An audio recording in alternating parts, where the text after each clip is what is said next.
Hello and welcome to the Berkcast, the How to Train a Dragon podcast. I'm your host, HC, and with me is. Woof.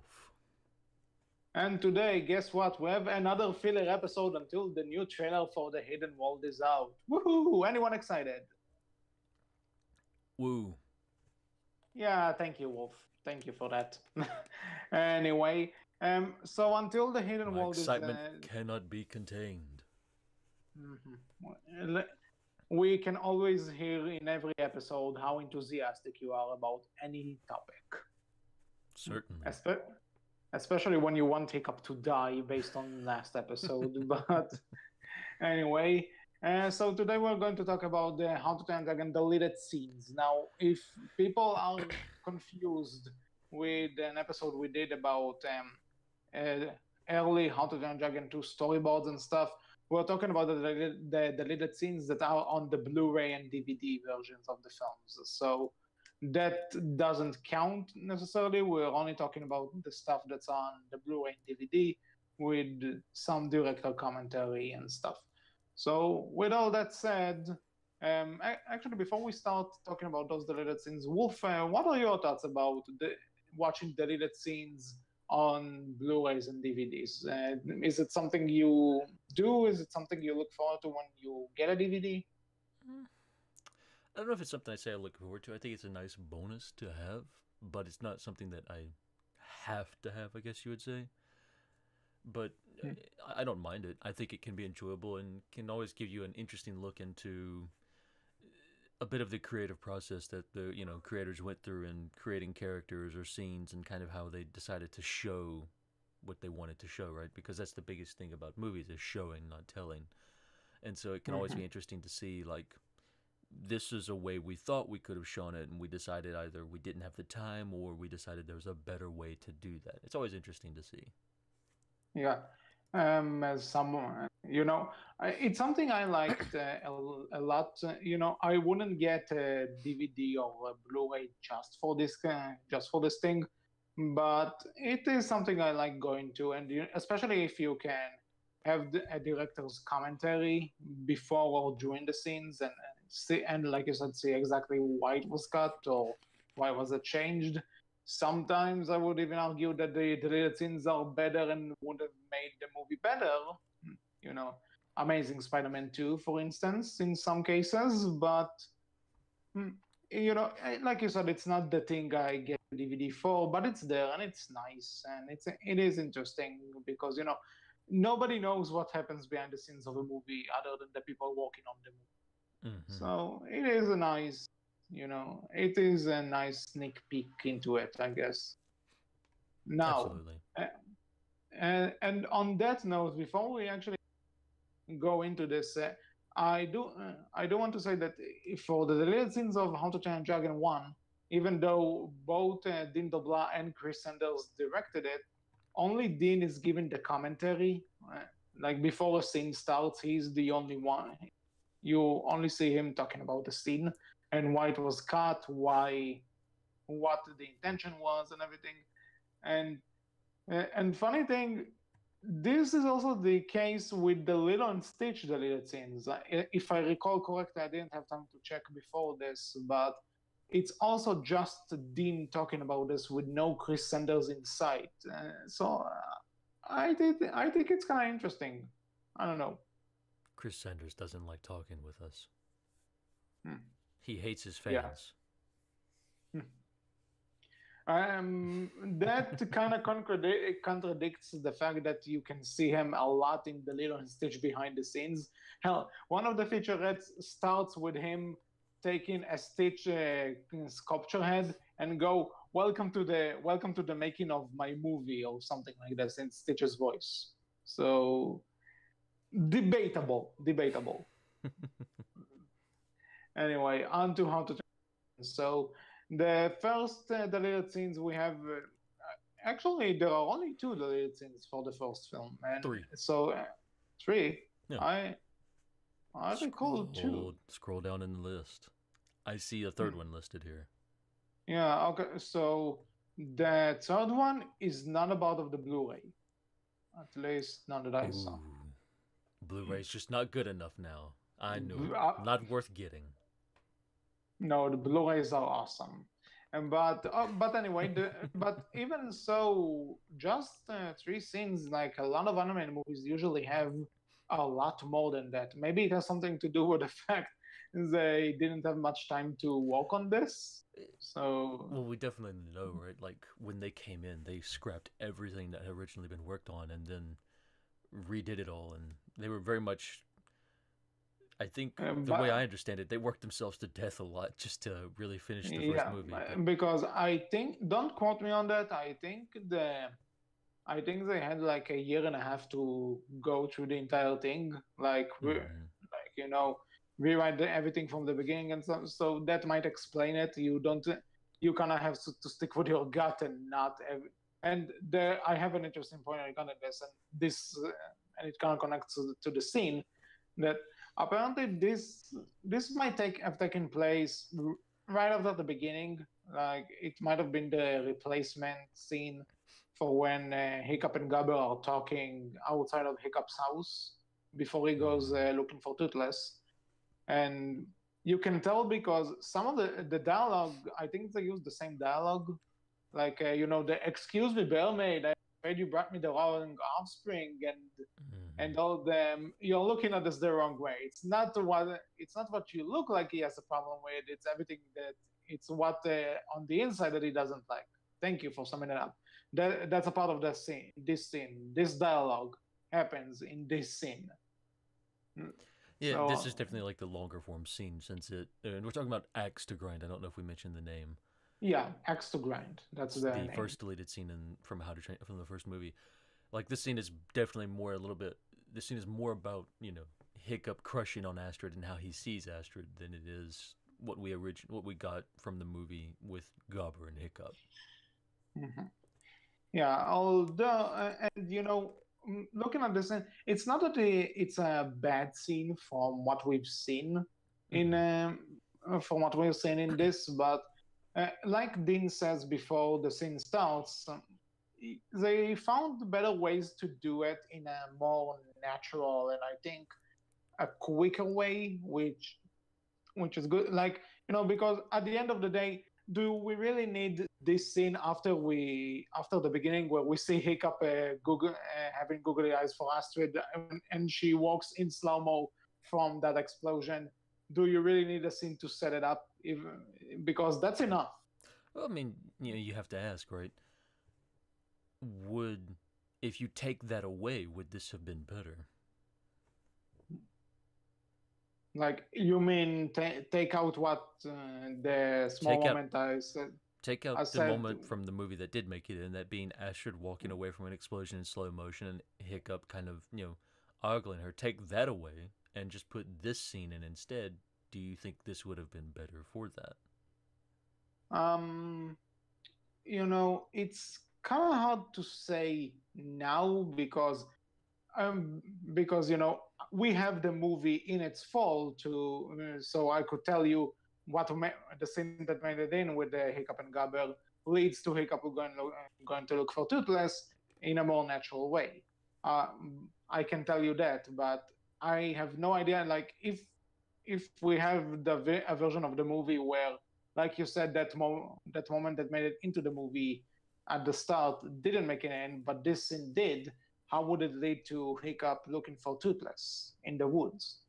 That Again, he can that's still another go and point. do that, but I Yeah, you definitely can. like you definitely have to change things up, and what they did do definitely I would say flows better and feels more natural in terms of progression. Yeah. I agree.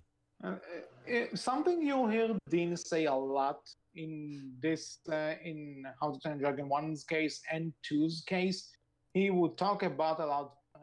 He's talking a lot about pacing. So he seems to be one of the. He seems to be this kind of director that doesn't like wasting time if he doesn't need to waste time. You know what I mean? Which is which is kind of his trend. It's kind of a pro and a con because you might say, because a lot of people say that with How to Train Dragon 2, which was his film as a solo director, might have been a bit too rushed. But I but would say it it seems to was. be his style though. Mm, I agree. Like, it definitely feels like he likes to not waste his screen time with the first movie. Anyways, feels like he doesn't want to waste his screen time with too many frivolous things that aren't necessarily necessary for the plot. The second movie, though,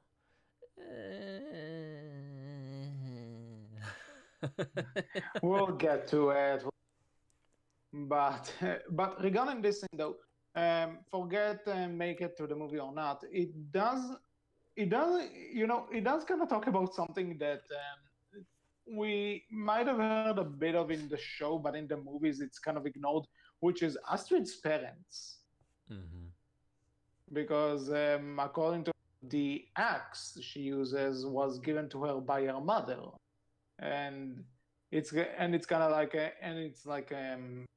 funny moment when Hiccup accidentally breaks it and he gives her a new axe, and it's like this feels different, and it's like, oh, I made it better. like we go all the way here. We don't do half a job. Um, so it's a cute scene, but yeah, I see why they cut it. Uh, in the long run, it didn't really matter too. It doesn't really matter much. So you're saying you would not want it in the actual movie? Um, as as the movie is presented right now, no, not necessarily. All right, fair enough. Although I do have an addendum that I would like to make to that particular question. Go ahead. Because we care, we're all fans here. Most of these, maybe a few we might not like this one, but most of these I think we might say, like, yeah, we would love to see them in the movie or in the short because we're How to Train Your Dragon fans, and obviously having more How to Train Your Dragon is always nice. But because we here at the Berkcast care about our listeners and viewers and want to give you the best show possible, I say we ask a much different question. Since most of these scenes were more than likely deleted due to time constraints, how about we ask the question of not would you like it in the movie, but would you like it in the movie and what would you replace it with? Like, what would you get rid of to have this in the movie if you want it in the movie? Hmm. That's That way we that. create controversy and have a much more interesting show because maybe someone might just get rid of the forbidden friendship scene just to have this in the movie. I have so many questions right now I didn't about say I what you was the one just who said. would do that. Maybe it's you, HC. You would replace forbidden friendship with this scene. I didn't say I would. I said maybe it's you, HC. Maybe it's you, HC. Yeah, the guy who put forbidden friendship in his top 7 favorite How to Train Your Dragon would replace it. Flawless logic there, buddy. So did I, HC. So it can't be me. So then it must be Rush since he's not here and he's Yeah, unable exactly. to defend himself. There you go. So you There should you go. all blame Rush You know what? in the comment section below and yell at Rush. Rush is also debatably the biggest history shipper out of the three of us. So there you go. Yeah, obviously it would have been him. So yeah, blame Rush. Rush wants to take forbidden friendship away from you. Oh boy. You should yell at him in the comments below. Do that. So next scene is Goodbye at the Docks. Again, you can tell again like with the previous scene, there are recorded dialogue in this that did make it into the final film, but in a different scene. Which in this case, it's Strict and Hiccup. I'll be back probably, and I'll be here maybe, and again, this is one of those. I prefer how it was done in the movie, but at the same time, I could see this scene still happening in the final version. Like, but just when you see all the young characters say goodbye to their parents before leaving, and they're hugging their parents and everything, and then just have a small moment of Hiccup and Strick just looking at each other, and that's it. Not necessarily. You don't need I'll be back probably because it will be in that I think belongs better in the scene at the house. But if they want to keep that scene in, there you go. That could have worked. I could see this working in the final film. And then Gobber coming up and just being tired of their nonsense and saying, he loves you, he misses you, he hopes you'll be okay. He loves you, he misses you, he hopes you'll be okay. Mm-hmm. It's just, Yeah, and I enjoy this scene. I like it. It's a lot of fun. I can see Gobber's things could be a good lead into the next scene in the movie, which is the dragon training class, which is being taught by Gobber. So that's something to tie them over. Like I can see this fitting better in the film we got than the previous one, where I'll have to maybe sacrifice something. Agreed. So, again, I asked the question, like, what would you get rid of if you had to have this, if this was in the film, what would you get rid of to have this in the film? Yeah, but here's the thing. I don't see something. I don't really think you need to replace something. No, with but this. that's the question, though. Like, again, most of these scenes were probably deleted due to time constraints. Very few of them were probably deleted because of other reasons. So, if you're down to time constraints, is there something you would get rid of to have this in the film? Well, if I have to, and if I can't, like do like combine stuff like I just did with this scene, that I'll say, well, keep the dialogue between Hiccup and Stoic in the scene before, in the scene that we got in the movie, and then cut to this and just have the exact same scene without the dialogue. Then I'll say maybe just sacrifice what was in the film. Maybe. I'm not, again, it's hard to tell, because then I will get the talk about Hiccup taking part in the dragon classes. There was probably a way in this draft. I'm not saying there isn't, but we just don't know. Mm-hmm. Fair enough. Okay, so the third scene, which again there are, as far as I recall from seeing these scenes again for this episode, I don't remember this aftermath scene. It apparently takes place right when Stuart comes back from looking for the nest, and before test drive. To be honest, I can see why. Not only was it cut, but why it probably didn't really get attention on the Blu-ray, because what is there really to show here, honestly? I mean, the biggest thing for this is just to show you that Stoic does, care a lot about the village and his job as chief, and he wants to protect Berk and all of that. But I think you get that very clearly from everything else. I think you can get that fairly clearly from everything else, right? Mm-hmm. So I guess this scene was meant to kind of make you feel a little bit of empathy towards Stoic and kind of the position that he's in, and kind of get you to see why he's so stern and strict with Hiccup, because of his other job and his other priority. But I don't feel a scene like this is needed, and I think this is the first movie was better off without this scene. I don't think there's any place this could fit in, and there's nothing that I would really want to get rid of in order to bring this in. And again, we kind of get what the scene is about in other scenes, so nothing to really do here. Yep. Okay, so that's pretty much sums it up for Time Dragon 1. Moving on to Gift of the Night Fury. Now, here's something I didn't really practice for, because I didn't see these scenes again. Or at all. I only saw one a long time ago. But going after the lyrics from Gift of the Night Fury is called Alternate Yaknog, which from what I'm seeing here, instead of Acid giving Hiccup the Yaknog while he's walking on the tailfin to him while he thinks about how to fly on his own. That's the difference. Do you want to repeat any of that, Robot?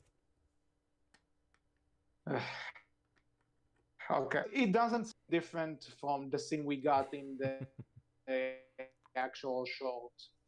One. Hello. Uh, can you hear me? Yes, I can What the now. hell? Okay. Got. Still going a bit What I robot-y, but you seem to be getting better saying? now. Nope, never mind. Robot's back. Okay. Hold on a second. You talk about this scene. I'll be. Okay, ladies and gentlemen, I've been left alone. Now is the time where I get to talk about. Oh, nope, never mind. Hold Okay. on. Didn't happen, ladies and gentlemen. I said nothing. Okay. If you started, go ahead. I'll. Oh, I said nothing. The audience will back me up. I didn't say anything wrong or bad. Okay. Basically, this deleted scene really seems that the only difference between it and what we got in the actual short is in the actual short, Hiccup is working on a gift. In this one, he gets the idea to work on a gift. Honestly, that's the only difference from what I see. So I won't really replace it. I'll just stick with what we got. Yeah, I would agree. I think what we got's fine. This does give you a bit more of Hiccup kind of blaming himself for Toothless's, you know, inability to fly or no longer having the ability to fly by himself, and that's nice. But I don't feel it fits in as well as what we got did. And again, what we got still did the same thing, and it feels like it does it in less time, maybe. And Awesome. it gets it across in less dialogue, too. I would say. Feels like this scene would have a lot more talking, which again is nice, because you get more of Astrid and Hiccup. But at the same time, I think what we got is, again, fine. Yeah. So again, I just think the scenes they actually went with is better from this quick glance I got. I would agree. Okay, next up is a scene called Bad Dream. This is the scene I actually saw a long time ago. And yeah, and this is actually the one note I say about this is that this scene was cut out due to time. And it's kind of sad, honestly, because I would love to see this in the actual short. Yeah, I would agree. I think out of all the scenes we've covered so far, this is the one that's the most unique in terms of it being cut due to time, because it very much there's nothing in the short at least that feels like it takes the place of this in any major way, and this is again just really uniquely done. Yeah, this is just something that was supposed to be there and it didn't make it in for the reasons. Yeah. And also, there's another thing that's really interesting about this. Apparently, there's a shot of Hiccup looking at his legs, and he has both of them. That might just be placeholder though, and that was just an accident, maybe.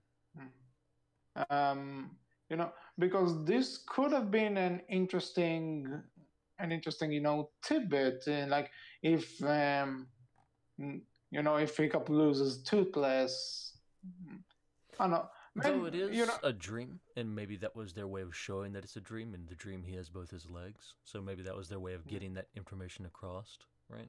Especially, and then with the waking up as well, like maybe that's how they got that kind of across before they get to the wake up scene. Because I'm looking a bit ahead to I'm looking a bit ahead into the next scene here in the storyboards, and he seems to be the prosthetic in those. Yeah. So again, I ask, like, is there anything in the short that you would get rid of to have this in there? I would love to have this scene in the short. Yeah. Again, is there anything you'd get rid of to have it? I'm not sure if I'll get rid of anything. Well, you have to. Time constraints. It was cut due to time, so something has to go. If that's the case. Okay, if I have to cut something out due to time, like if I have to cut something, maybe the scene where, Astrid gives Snot out and the rest of the riders a taste of the yaknog, because because honestly, what does it really have to do with anything? Like the joke would have worked even if hey, we just saw Hiccup drink it. Mm-hmm. It's fun, but yeah, I agree. Getting rid of the joke for something like this, I would have done as well, just because I'm more interested in this than I am the joke. But I understand why they went the way they did. Mm-hmm. Okay. Mm. So that's my thought. What would you get rid of? I just said I agreed. Oh, well, that's boring. Choose something else. No, Be unique, Wolf. Don't copy me. never. Well, there you go. Wolf is officially an HC ripoff. Thank you very much and good night. You Okay. wish. Actually, you're older than me, so yeah, it doesn't really make sense. Well, before this gets any more paradoxal, missing toe, the next scene. Mm-hmm. You start on this one. I need to catch up.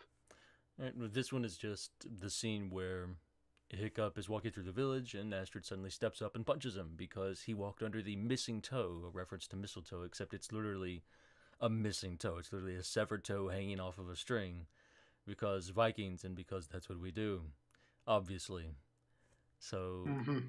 this scene is, again, it's another one of those fun joke scenes, and I understand why it was cut because it's a joke that, yeah, it's a joke on Christmas, and that's kind of what the entire thing of Gift of the Night Fury is doing. It's kind of making this plays on Christmas, except with Viking kind of, with quote unquote Viking, Mm-hmm. allegories and references. But yeah, something I would love if I celebrated Christmas. I would love to just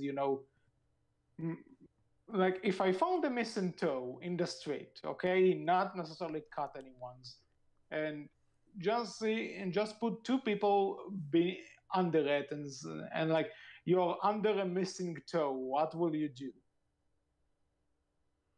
hopefully they'll just mistake you for mistletoe and then walk away because they don't care Mm-hmm. for your nonsense. Until they look up and see the missing toe, then they're going to call the police because they think you're a crazy person because you stole someone's toe. People walking away from me and thinking I'm crazy is pretty much the routine for me these days. See, this is So what I would do to Astrid because there's the question that's lingering here. Where did she get this toe from? the Vikings. Yeah, well, Oh, again, oh, whose you know toe what? did she cut off in order to get this toe, or did she cut off her own toe? Well, Hiccup lost his legs, so maybe they have a few spare. Astrid kept Hiccup's leg. You're right. Astrid kept Hiccup's leg. You're right. I agree. Well, Astrid is weird like that. You know, after the scene in the first movie, we don't really know what happened. They just say that Toothless saved most of Hiccup. Again, I think they've been fairly clear here. I mean, in my opinion, Toothless ate his foot. What is it with you and eating? That's literally right. That's literally the reference the second movie makes. That's not a me thing. That's a Dean DeBlois thing. That's his deal. He's the one who made sure that I'm very subtly getting this across to you. He ate his foot. That's how he saved him. No, just no. Like, that's his deal, not mine. Oh, something. I'll tell you this much: if Hidden World comes out and it's revealed to be true, I would. They already have. They've done this. No, it's the not second confirmed. movie. Yes, it is. It's subtle, but it's there. He literally makes the reference. It's not me. It's him. He says you couldn't save all of me, could you, bud? Which means one thing cut in the fire. What cut in the fire? The leg. The leg was closest to where Toothless was opening his mouth. Okay, I'm stopping this discussion right now. There's a deleted scene out there somewhere where they showed Toothless chomping down on the foot just to save Hiccup. It's not a part of this list. Dean, we need that deleted scene, please. Prove me right. Okay, so missing toe. Funny pun about mistletoe.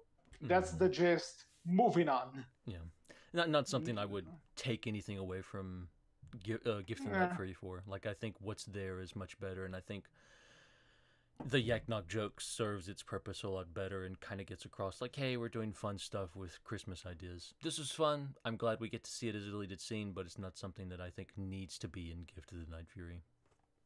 Mm-hmm. But Okay, so last scene for Gift of the Night Fury, letting go, which is the point where Hiccup stands at the top of his house in the snow and sings about how much he needs to let go of his best friend. And this song, you may not know, won an Oscar, and an episode in Defenders of Berk was named in reference to it. And you know where I'm going with this joke. no, keep going. I want to hear the rest of this delusional fantasy. By all means. Where do you think I'm going with this joke? Everyone knows where I'm going with this joke, so why? Yeah, I want to see and hear you continue to dig this hole for yourself. Okay, fine. For Don't. this specific scene, Jay Baruchel didn't Stop. voice Hiccup, and he was voiced by Idina Menzel. There you go.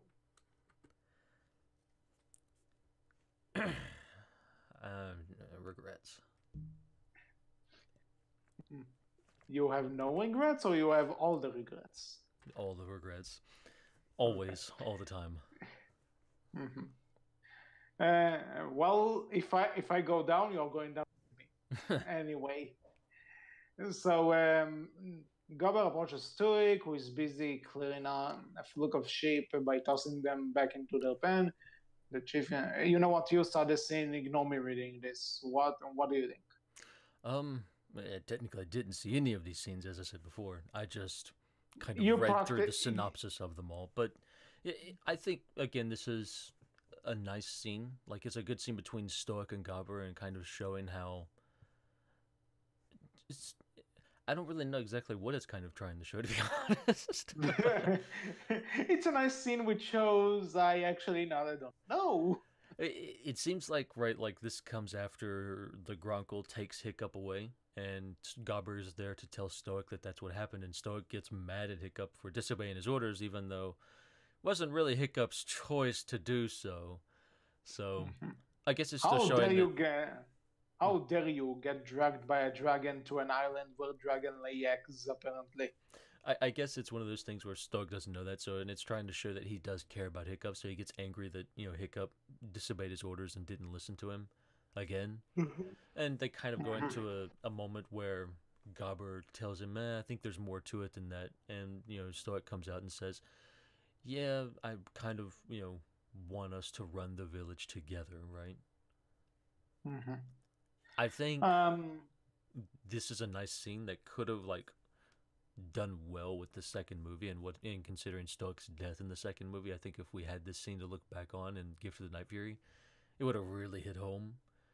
But at the same time, I think there's a few better scenes in the second movie that kind of already do a little bit of this that are much nicer, I feel. Okay. Honestly, I'm fine with leaving this out. I won't put it in or replace it with anything. Agreed. Okay, moving on to How to Train Your Dragon 2. Prologue. I'll tell you this. Back when the Blu-ray came out, I'm not sure. I recall it was on the forum vine. You might have seen it as well. People saying this as well, that people wanted this scene to be in the final movie. Like, screw the dragon races. This is the scene that they need to open this movie. Imagine how much. And to be honest, I'll be completely honest here. As much as I would love to see them fully animate the scene, because watching rough animation always looks really rough animation, right? But I just don't like seeing stuff have finished, if you know what I mean. So maybe just seeing them finish animating the scene could have been nice. But in terms of the actual movie, I think the Dragon Races is a way better opening, because imagine you're going into this movie and you're starting off with characters and dragons you don't know. And then like you cut to Hiccup finding this place, and it's like, oh, okay, I guess that I connects. don't. But Mm, hold on, I have a point. oh, go ahead. Go And ahead. but if we start the film with a bit more of a familiar faces, and then we get Hiccup finding out this place, we have that surprise that we discover this what happened to Eretz Fort with Hiccup and Toothless and Astrid, and not just seeing it with a random stranger.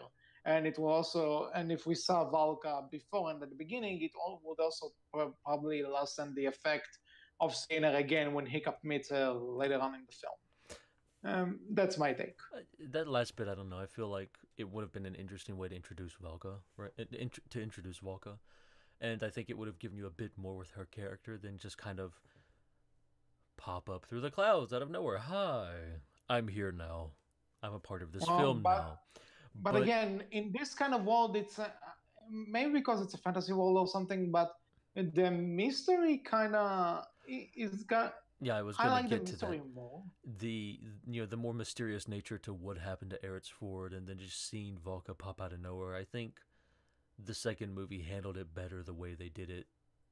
Kind of like, hey, we've arrived at the fort, and we kind of don't see what happened to the fort, and then hey, now all of a sudden Valka pops up out through the clouds. I think that works a lot better. They solve that mystery very quickly for us, unfortunately, but yeah, I think the way the second movie does it now, it's better. I can understand the reason why people feel this should have opened the film, and I do think it would have been fine to open the film with this and then kind of go into like back on Burke and seeing Hiccup and everybody else there and kind of how things have changed. I think that would have been fine. But Yeah, I do that's actually a get it. debate. That's a debate that I've seen people have. Is that here it says takes place before the beginning of the film, but when you really when you get down to it, a lot of people said that maybe based on what Dean says at the start, before they showed the scene on the Blu-ray, he says that they thought through the production that maybe it would be better to have a bit more of a lighthearted introduction, which is the dragon races. So that brings the question: do you think this was supposed to be the start, like this was supposed to be the start of the film, and then we'll skip the dragon races, or was it just supposed to be before that? I think personally, I think they were gonna, this was your start, so you could get introduced to Valka, and then so you could see a bit of her and Eret and what's going on there, and then you just move over into Burke, and you kind of move over into your more lightheartedness.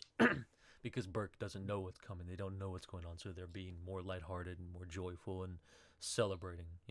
You see this darker side to dragons and kind of how humans and dragons interact, and then you see this more lighter side to humans and dragons interacting, right? If with that being the case, I think that contrasts a lot better, and I think I personally would have enjoyed that more. And I've said before, right? I think the second film does have its issues where it focuses on stuff that's unnecessary. And one big one I would say you could get rid of in order to make time for something like this is all of the different scenes you specifically go to focus on for Roughnut's love triangle or love square, whichever you would like to call it. All of that is, in my opinion, frivolous. It does nothing for us for the story, and it does, honestly, in my opinion, not a whole lot for these side characters either. You could literally have this as background animation and it would have been just fine, and you would have saved time instead of specifically focusing on shots for this. Just have it going on in the background. I've said that before. And if you do that, I think you give yourself maybe not quite enough time for a scene of this size, but you give more time for it. Okay, interesting. Speaking of the love square, next scene. Absolutely, this is one of. Go ahead. Next scene is the outhouse scene. Yeah. I love the name, by the way. It could have been funny, but I think the way they introduced Fish Legs and Snotlout fighting for Roughnut in the actual movie is better because, they don't really put much of a focus on it. It's just something that happens as a part of the bigger picture, which is the dragon racing. So I like it better like this, and although this scene, if it were to happen, and maybe it was allowed to, um, well, what do I want to say here? I just got a message because people don't know when I record. Ugh. Um, well, okay. Here's what I have to say. Imagine if this scene was like a TJ Miller improv scene. This could have been funny, but maybe just too out of place for this movie. You know what I mean? No, I agree. I mean, you just heard my spiel about the whole love triangle slash love square could have been done in the background and had nothing devoted to it. So obviously, I'm probably not gonna care for this scene all that much. Go figure. Mm-hmm. So yeah, I'm Like very it, much it meh. could be fun. I'll say this. Maybe it could have worked, not in this movie. Yeah, it could be fun. And again, like I'm not going to complain about more, stuff for our side characters, more backstory, more stuff, more developing of them. I'm not going to complain about that. But at the same time, again, as I just said, I feel like they could have been devoted to screen, to more background screen time instead of being front and center. And this would definitely make it front and center. And it definitely feels like it doesn't need to be here. So this is one deleted scene that I can say, like, for certainty, yeah, I'm glad this was a deleted scene and not a scene that we actually got to see in the movie. Mm-hmm. Yeah, agreed. Okay, next up, Eret versus Hiccup. This one is one I would have liked to have seen in the movie. Same, I think, again, this same. comes back to, like, get rid of the love square slash love triangle and give me this instead. Mm-hmm. Yeah, I agree. Because Eret's a fun character, and I think this would have really done a lot for making Eret that much more of enjoyable of a character, just giving us more for him in the second movie, since he doesn't really get a whole lot, to be honest. And also, I'll argue that out of all of these deleted scenes, this is the one that feels like it's the biggest. Could have been it could have been just fit into the movie. Actually, when they introduce it, you see the actual animation from the movie in Mm, there before and after it. yeah, So this just seems to be the one scene that could have walked there, and you wouldn't really have to change anything, really. yeah, I agree. I think this is the scene that it feels like it's just like when Hiccup's doing the when we're in the scene with Hiccup kind of locking themselves in the jail. This feels like that should have been this scene, and it just feels like Mm-hmm. they didn't do it because they just didn't have the time to fit it in with everything else. So they dialed it down and reduced it to just Hiccup and locking Astrid and himself up in the jail. And it's like, Yeah. I would have rather have had this. I think this does a lot more for you personally, at least for Arid, anyways. And Arid is a character that I do like and enjoy, and I think could have used a little bit more time. And I think this would have been perfect for that. Mm-hmm. And also kind of show because at this point, Race to the Edge wasn't a thing when this movie came out and when this scene was shown on the Blu-ray. So it could have been also nice to see Hiccup quote unquote fighting one on one with somebody. Yeah, and just see how much he's grown and how better he's gotten. Agreed. Uh, and again, he's not really fighting. He's more, he's using his tools and his brains to quote unquote win here. He's not necessarily using brute, which I like. It's very Hiccup. Yeah. Okay, so we all agree. Love a great scene. Should have we would love to see it in the actual thing. Now there's apparently an extended itchy armpit scene, which is not on the Blu-ray. Mm-hmm. This is not on the Blu-ray, but apparently they only did. It's an extended version where Astrid hugs Jacob from behind and they cuddle. If you honestly, again, I like Hicksford. People who are on the server I plug every now and again on this podcast might remember me going on saying that they are better than Shrek and Fiona. So bear with me when I say this.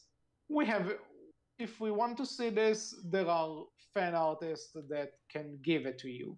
I don't really see how it needs to be a part of the film, if you know what I mean. Like what we have in the actual scene is fine, if you ask me. Yeah, I would agree. I think this would have been a nice additional touch, but it's not necessary. What we got is fine, and I think it gets its point across just as well without this. Hmm. Okay. Next up is Mama's Boy. Well, alternate Um, impression is also a bit more added to Itchy Armpit, and it's just, if I'm not mistaken, it's Astrid doing it's a her di- impersonation of Hiccup. yeah, but it's a different line than what she says in the actual film. Yeah. But I don't know the line, so whatever. At this point, Well, I mean, it's again, kind of there, it's so just there's like nothing. the one we just covered. Again, it's just more added to Itchy Armpit, which is fine, but I think what we have is more than enough, and I don't think we need to focus on that scene any more than we already do. I think the scene works as it stands, and I think adding more to it, and I think they made the right decision to take some of that away. Mhm. Or in this case, change because it says alternate, not additional. True. Okay, Either way. next up. Either way, the scene as it is, the movie works just as fine. We don't really need alterations or additions. Mm-hmm. That's okay. Next up, Mama's Boy. Um, at the end of the day, this is the Flying Wood Mother scene from the actual film. Only there's a bit which is completely animated, but not. But the lighting is at final, where Hiccup attempts to take a Cloud Jumper's saliva for his Dragon Blade, and apparently he loses control over it. Which I'll admit it's funny, but going back but looking at it in the bigger picture, like in context of the scene, this really has nothing to do with what the scene is getting across. Again, like it could have been there, it wouldn't hurt anyone, but I can see how after watching this movie for like over 40 times for the directors and animators and stuff, they I can see how they thought, well, we can cut this. It doesn't really add anything. Mm-hmm. Yeah. Just more jokes, and in this town, your jokes aren't welcome here, partner. They're not good enough. Debatable, but sure, because something. I think as soon as this was released, I saw a lot of gifs with Hiccup losing control of the blade. That was funny. So this was awarded for the gifs alone. Yeah, it's a fun scene, but I'm not hurt. Like, we get it as a deleted scene, and I'm fine with that. It doesn't need to be Yeah. in the movie. Mm-hmm. And now another thing that's not on the Blu-ray, Stuart's funeral, an extended version of Stuart's funeral where Astrid comforts Hiccup. To be honest, like I know this might have worked, and I know might have been a tear-jerking moment and everything, but I think in this case, seeing how Valka is there, Valka has more points in this scene than Astrid. Does she? Because Miss, I've not been in your life for 20 years, now I'm here all of a sudden? Does she? I'll, I'll Astrid pretty much pretended Hiccup didn't exist for all we know. So No, she knew he existed. She was very aware he existed. She was just a little bit disappointed by that existence. okay, Which really is really honestly worse, but I think the point is, right, based on let me tell you this. I'll say what I think. Okay, go ahead. Here's how I see it. When God forbid, a person's father dies, do you expect his girlfriend to comfort him or his mother? I expect his future wife to comfort him.